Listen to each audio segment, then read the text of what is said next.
नीरज चोपड़ा का जो पथ प्रदर्शक है वो मेरा स्टूडेंट है। अच्छा, वो आपके स्टूडेंट? हाँ, मेरा स्टूडेंट है जगदीश। उसने इंडिया के अंदर 85 पहले उसने लगाया था।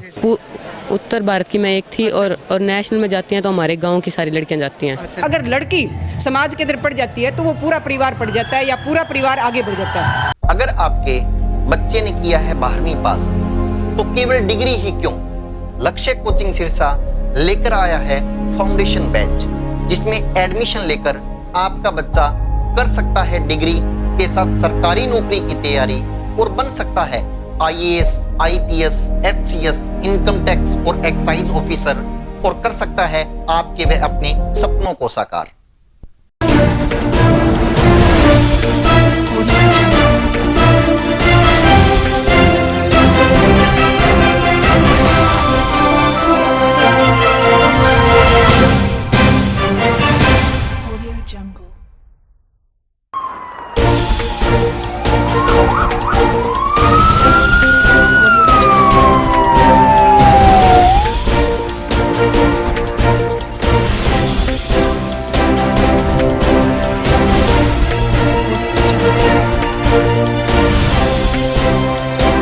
नमस्कार, स्वागत आपका के हरियाणा पे। मैं हूं आपके साथ रमेश जाखड़। इस वक्त मैं आपको तस्वीरें दिखाना चाहूँगा। ये तस्वीरें देखिएगा कि एक बेटी और उसके कोच का भव्य स्वागत जो है वो यहाँ पे किया जा रहा है। तो आपको बता दूं कि ये बेटी का नाम है अल्पना तेतरवाल और इनके कोच की अगर बात करूं तो कोच का नाम है बसंत सिंह जी मान। अब ये बेटी जो है इसने क्या कुछ करिश्मा किया है वो भी मैं आपको बताऊंगा, लेकिन उससे पहले इसका किस प्रकार से स्वागत जो है वो किया जा रहा है वो लगातार तस्वीरें देखिएगा आप। ढोल नगाड़ों के साथ घड़ी पहना करके इस बेटी का Chaudhary Chhoturam Jat senior secondary school के अंदर जो है वो इस बेटी का सम्मान जो है वो किया जा रहा है, स्वागत जो है वो किया जा रहा है। और यहाँ पे मैं आपको दिखाना चाहूँगा कि किस प्रकार से देखिएगा बुजुर्ग हैं या यहाँ पे जो पहुँचे गणमान्य व्यक्ति जो पहुँचे हुए हैं वो यहाँ पे इस बेटी का अच्छे तरीके से भव्य स्वागत जो है वो उनके द्वारा किया जा रहा है। ऐसे में इस मौके पर यहाँ पे ये तस्वीरें देखिएगा कि किस प्रकार से अच्छी खासी संख्या में यहाँ पे लोग जो है वो पहुँचे हुए हैं इस बेटी का सम्मान करने के लिए। तो अब ऐसे में आपको बताना चाहूँगा कि इस बेटी का जो स्वागत है वो क्यों किया जा रहा है। तो ये बेटी का नाम है अल्पना तेतरवाल और महमदपुरिया गांव की रहने वाली है। और इस गांव की अगर बात करूं तो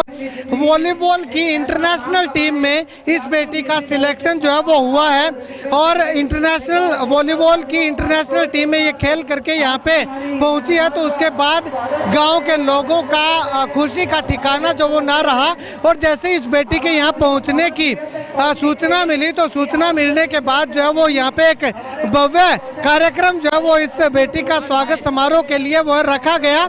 और यहाँ पे अगर मैं आपको दिखाना चाहूँ तो इस गुड़िया के साथ संगीता के साथ जो खिलाड़ी साथी खिलाड़ी है वो भी यहाँ पे अच्छी खासी संख्या में यहाँ पे इस कार्यक्रम में शिरकत करती हुई दिखाई दे रही हैं। खैर, इस बेटी से भी बातचीत करेंगे और इस अल्पना के कोच साहब से भी बातचीत करेंगे कि आखिर इस उपलब्धि को लेकर के क्या कुछ कहना चाहते हैं। चलिए, इस वक्त मेरे साथ जो इंटरनेशनल प्लेयर हैं अल्पना तेतरवाल वो मौजूद है और उसके साथ साथ उनके कोच साहब जो हैं बसंत जी वो हमारे साथ मौजूद हैं। उनसे बातचीत करते हैं। सबसे पहले कोच साहब से बातचीत करते हैं। कोच साहब, सबसे पहले तो बधाई देना चाहेंगे आपकी एकेडमी को और आपको कि आपने दर्जनों खिलाड़ी तैयार किए, उनमें एक अल्पना भी शामिल हो चुकी है जो इंटरनेशनल खेल चुकी है।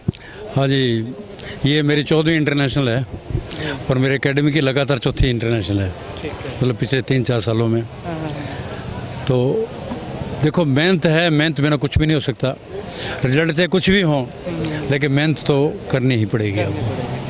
सर, अगर बात करें तो कितना समय लगता है खिलाड़ी को शुरू से लेकर के तैयार करने में और उस पर कितनी मेहनत करनी पड़ती है? देखिए, दुनिया में कोई भी खिलाड़ी है पूरा अपने आप में संपूर्ण कुछ भी नहीं है। अगर आप एक खिलाड़ी को तैयार करो तो सारी ज़िंदगी लग जाती है, लेकिन बेसिक सीखने के लिए कम से कम 6 साल चाहिए ताकि इंटरनेशनल एरिना में अपनी दावेदारी पेश कर सके। ठीक है, नहीं तो आधा घंटे में तैयारी करते हैं खिलाड़ी कोई बड़ी बात नहीं है, लेकिन संपूर्ण खिलाड़ी तैयार करने में बहुत वक्त लगता है। ठीक है, इंटरनेशनल आपने बताया कि अभी 14वीं अल्पना जो है वो इंटरनेशनल खेल के आई है आपकी एकेडमी से। और अगर बात करें तो सर कौन कौन से गेम के अंदर पार्टिसिपेट आपके इंटरनेशनल खिलाड़ी कर चुके हैं? नहीं, हमारा सबसे पहले मेरे को फ़ख्र है कि 2000 सिडनी ओलंपिक में मेरा लड़का जो आज आज मेरे पास फ़ोन आया कि नीरज चोपड़ा ने आज सेकंड प्लेस प्राप्त की है। Neeraj Chopra from Haryana world cup में सेकंड आया अभी। तो उसका जो मार्गदर्शक जगदीश बिश्नोई नाउ इन एसपिन मुक्तसर, तो आज से 10 दिन पहले मेरी मुलाकात हुई, मैं गया था कोई काम, तो उसने मेरे को कहा कि सर आज वो सेकंड प्लेस लगी है उसकी, उसने 88.31 लगाया। आपके हरियाणा का ही है वो लड़का, मिलिट्री के अंदर है वहाँ। तो वो ओलंपिक खेला मेरा, उसके बाद में वर्ल्ड कप खेले, मेरा खुद का लड़का वर्ल्ड कप मेडलिस्ट था। तो मेडल हमारे लड़के लेके चाहे इंटरनेशनल लेवल पर, चाहे एशिया लेवल पर, चाहे कॉमनवेल्थ लेवल पर, काफ़ी लड़कों ने, लेकिन मेहनत बहुत की लड़कों ने उन्होंने। यानी कि नीरज चोपड़ा आपके स्टूडेंट? नहीं, मेरे स्टूडेंट नहीं है। नीरज चोपड़ा का जो पथ प्रदर्शक है वो मेरा स्टूडेंट है। अच्छा, वो आपके स्टूडेंट? हाँ, मेरा स्टूडेंट है जगदीश। उसने इंडिया के अंदर 85 पहले उसने लगाया था, ये नीरज चोपड़ा पता भी लगाने लगा है। तो उसके सबसे पहले आपको मैं बता दूं ये एक रशिया वाली बात, कि जब अभी ओलंपिक हुआ था टोक्यो में, सबसे पहले जगदीश बिश्नोई को उसने फ़ोन किया कि गुरुजी आज की वजह से आज मैं इंडिया वर्ल्ड के अंदर ओलंपिक का गोल्ड मेडल हूँ। और जब आज सुबह 7:30 बजे, मेरे को नहीं पता था, मेरे को इतना पता था उसके आज थ्रो होने वाली है, लेकिन जब जगदीश साहब, मैंने कुदरती कोई घरेलू बात की, उन्होंने कहा सबसे पहले तो आपको धन्यवाद जी, अपना एक लड़का है जो नीरज चोपड़ा, उसने सेकंड प्लेस पे है। मैंने कहा लास्ट वीक पहले भी सेकंड था, तो कह दी दुनिया के अंदर सेकंड प्लेस रखना बहुत बड़ी बात है। तो उसका वो सबसे पहले उसको फ़ोन किया उसने, मैं का फ़ोन आया चोपड़ा का, हाँ जी आया फ़ोन। यानी कि आपके चेले का चेला है वो, मेरे चेले का चेला। हाँ। अल्पना से बात करते हैं, क्या कुछ कहना चाहेंगे गुड़िया? आप इंटरनेशनल लेवल पे खेल करके आए हैं, क्या कैसी फीलिंग्स अंदर से बाहर आ रही है और सम्मान देख करके कैसा लगा? मुझे 6 साल हो गए यहाँ से गए। मैं अपने ननियाल में रहती हूँ और इन्होंने मुझे प्रैक्टिस करवाई है। आज मैं इंटरनेशनल खेल के आई हूँ, तो इनकी वजह से, और मेरे पेरेंट्स जिनको मेरे पे भरोसा है, उन्होंने मुझे अपने ननियाल में छोड़ रखा है। और बहुत अच्छा लगता है बाहर जाकर और टीमों को देखना, उनका बराबरी हम कर सकते हैं अगर हमारे पास इंस्ट्रूमेंट हो और ज़्यादा, तो और आगे भी कोशिश करें कि हम, मैं और मेरे साथी प्लेयर भी आगे जाएँ। अभी आप अगर स्टेट खेली होती, नेशनल खेली होती, तो आपका एम हम मान सकते थे कि इंटरनेशनल लेवल का होगा, लेकिन अब आप इंटरनेशनल खेल चुके हैं, तो अब आपका आने वाले समय में एम क्या रहेगा? इंडिया के लिए मेडल लाना। इंडिया के लिए मेडल लाना। तो अभी आप कहाँ खेल के आई हैं, कौन से गेम आप खेलते हैं? मैं 21वीं जून एशियन वॉलीबॉल चैंपियनशिप जो कजाकिस्तान में आयोजित हुई थी, उसमें भाग लिया था। अच्छा। और उसमें हमारी टीम ने 7th प्लेस प्राप्त किया। अच्छा, ठीक है। वॉलीबॉल खेलते हैं? हाँ। अच्छा, तो अपनी जो साथी खिलाड़ी हैं, कहाँ की हैं वो खिलाड़ी? हरियाणा से कितने खिलाड़ी हैं, या आप राजस्थान की ओर से भी? मैं राजस्थान में रहती हूँ स्टार्टिंग से, तो मुझे मेरे कोच ने वहाँ पर हमेशा तैयारी करवाई है, और मेरे गांव की सारी लड़कियाँ हैं जो मेरे साथ खेलती हैं। ठीक है। टीम में पूरे ऑल इंडिया की खिलाड़ी होंगी? उत्तर भारत की मैं एक थी, और नेशनल में जाती हैं तो हमारे गांव की सारी लड़कियां जाती हैं। अच्छा, नेशनल में आपके। अच्छा, तो आप क्या कुछ कहना चाहेंगे जो लड़कियां जो हैं वो केवल इसी भरोसे बैठे रहती हैं कि किस्मत होगी तो हम चले जाएंगे, नहीं होगी तो बैठे रहें? किस्मत तो साथ देती है, पर मेहनत भी करनी पड़ती है। मैंने 7 साल मेहनत की, तब मुझे ये मुकाम हासिल हुआ। ऐसा आयोजन जब होता है, जब हम खेल करके वापस आते हैं, तो इस तरह का भव्य स्वागत किया जाता है, तो कैसा लगता है? बहुत अच्छा लगता है। बहुत अच्छा लगता है। अपने गुरु और अपने माँ बाप का नाम रोशन करने पर तो अच्छा लगता है। Thank you. चलिए, स्कूल के प्रिंसिपल अब हमारे साथ मौजूद हैं, इनसे बातचीत करते हैं। मैम, आपके स्कूल की पूर्व छात्रा है, और पूर्व स्टूडेंट जो रहते हैं वो इस तरह से एक मुकाम हासिल करते हैं, तो बहुत अच्छा अनुभव साझा होता होगा, तो क्या कुछ कहना चाहेंगे? मैं यही कहना चाहती हूँ सर कि ये हमारे पुराने मतलब यानी कि पुरानी स्टूडेंट है, और 8th क्लास की थी, और इसके बाद ये मतलब पूरे अंतर्राष्ट्रीय लेवल पे वॉलीबॉल खेल के आई है। तो इसमें ये समाज में पहली ऐसी लड़की है इस परिवार की भी जो मतलब यानी कि बाहर निकली है भाई, एक गांव को छोड़कर, एक शहर को छोड़कर, मतलब यानी कि अंतर्राष्ट्रीय लेवल पे नेशनल रूप में खेल के आई है। तो इससे लड़कियों को मैं ये चाहती हूँ भी, समाज की जितनी भी लड़कियाँ हैं उनको ये कहती हूँ भी आपको शिक्षा लेनी चाहिए, इस लड़की से भी आपको आगे बढ़ना चाहिए। ये घर संभालने वाली स्थिति तो सभी की है ही, ये तो अपने पेरेंट्स अपने आप सिखा देते हैं अपने को, लेकिन ये चीज़ अगर सीख के एजुकेशन से अगर आगे बढ़ोगी तो आपको जीवन में कुछ अच्छा मिलेगा, और एक समाज भी एक नया आधुनिकरण आएगा समाज के अंदर। तो ये बस बात। अभी आपने कहा कि इस गांव की ये पहली लड़की है, मुझे लगता है कि इस इलाके की पहली लड़की है जो इंटरनेशनल। बिल्कुल ये अंतर्राष्ट्रीय लेवल की जो है, ये हमारे मतलब सिरसा जिले की है, ये पहली लड़की है जो ये खेल के आई है।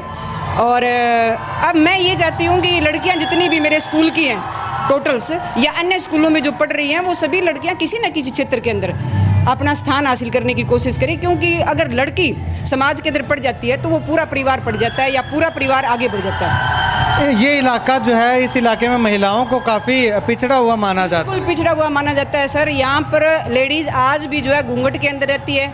आप ये पूछो उनसे अगर एजुकेटेड है तो समाज में उनको आगे भी नहीं लाया जाता, उनको हमेशा पीछे स्थान रखा जाता है, बल्कि आगे लाने की तो कोशिश ही नहीं करते।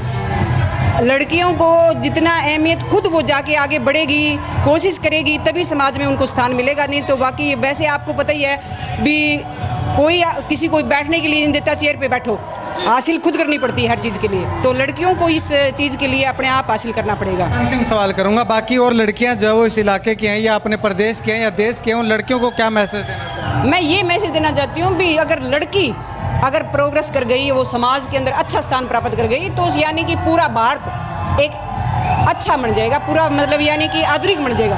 आधुनिक भारत की जो इच्छा कर रहे हैं सभी लोग, वो एक आधुनिक भारत एक सिर्फ लेडीज से बन सकता है, जेंट्स से नहीं। जेंट्स तो पहले भी एजुकेटेड थे, आधुनिक थे, सभी थे। अगर किसी चीज़ को, परिवार को या देश को आगे बढ़ाना है तो माँ को या लड़की को आगे बढ़ाना है। ठीक, शुक्रिया बातचीत के लिए। एक लड़की जो है वो दो परिवारों को संवारती है, ऐसा मैम का कहना है। और ऐसे में अगर बात करूं तो Chaudhary Chhoturam Jat senior secondary school Mahmadpuria की पूर्व छात्रा थी, और पूर्व छात्रा जो 8वीं तक यहाँ पे पढ़ के गई है और उसके बाद ये दूसरे स्कूल में पढ़ने लगी है और राजस्थान में रहने लगी है। तो ऐसे में इस लड़की ने जैसे ही इंटरनेशनल लेवल तक अपनी ख्याति प्राप्त की, अपना लोहा मनवाया, तो उसके बाद जब ये अपने गाँव के अंदर वापस आई है तो स्कूल ने सोचा कि क्यों ना एक इस बेटी का जो एक भव्य स्वागत जो है वो किया जाए, इस बेटी को सम्मानित किया जाए। तो ऐसे में सम्मानित किस तरह से किया गया वो आप देख सकते हैं, तस्वीरें मैंने आपको दिखाई भी हैं। तो ऐसे में इस तरह के अगर कार्यक्रम समय समय पे आयोजित होते हैं, खिलाड़ियों का सम्मान इस तरह से होता है, तो बाकी और जो खिलाड़ी होते हैं या और जो स्टूडेंट होते हैं उनको एक बहुत बड़ा हौसला मिलने का काम जो है वो ये कार्यक्रम जो है वो करते हैं। खैर, आप इस वीडियो को लेकर के और इस बेटी की उपलब्धि को लेकर के क्या कुछ कहना चाहते हैं, कमेंट सेक्शन में कमेंट करके ज़रूर बताइएगा। कैमरा सहयोगी सुनील के साथ रमेश जाखड़ के हरियाणा।